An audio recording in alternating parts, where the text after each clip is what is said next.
Hello and welcome back to Gardening and Allotment Tips podcast. Well, it's been a few days since my last podcast. The last podcast I did on this channel was talking all about growing Christmas potatoes now.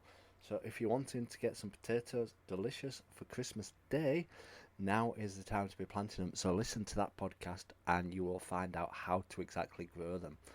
And if you've not checked out my other podcast channel yet, go and check that out. It's called Gardening with Ben.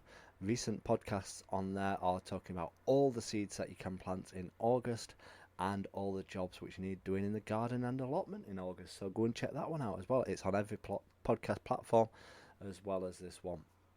So, what are we going to talk about in this podcast tonight? We are going to talk about how to self-pollinate, because the thing is that some stuff you can be growing and you may not be getting any produce on them. I'm having this issue at the moment with growing stuff in my polytunnel. Not everything is pollinating. My cucumbers, I'm getting absolutely loads of cucumbers. I'm getting a few watermelons, but I'm not getting any cantaloupe melons.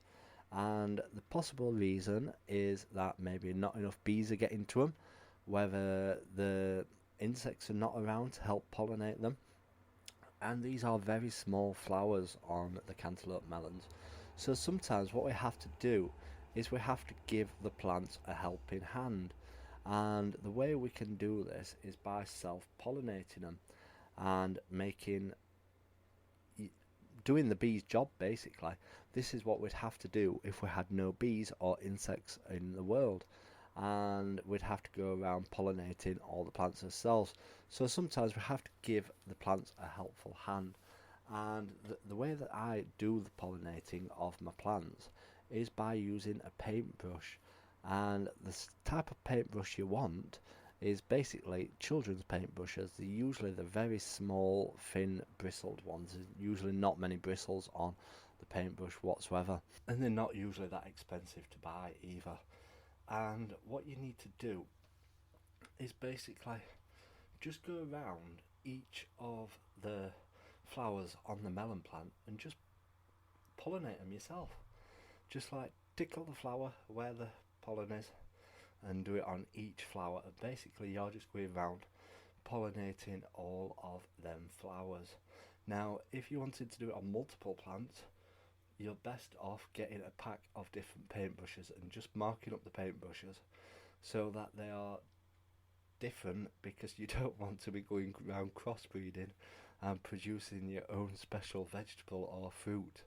You're best off sticking to the same type of paintbrush for the same plant. So what I've done is I've got different paintbrushes for different plants. I've got one for my cantaloupe melon, one for my cucumbers, and one for my watermelons.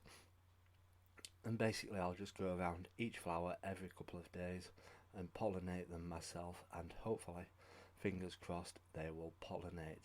Now I've been doing this quite regularly and I'm getting quite a few watermelons growing now and quite a few cucumbers growing.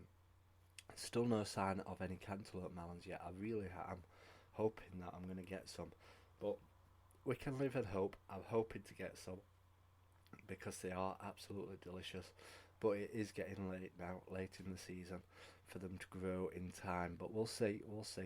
I'll keep hoping and praying that we will get some. Fingers crossed we do manage to get some.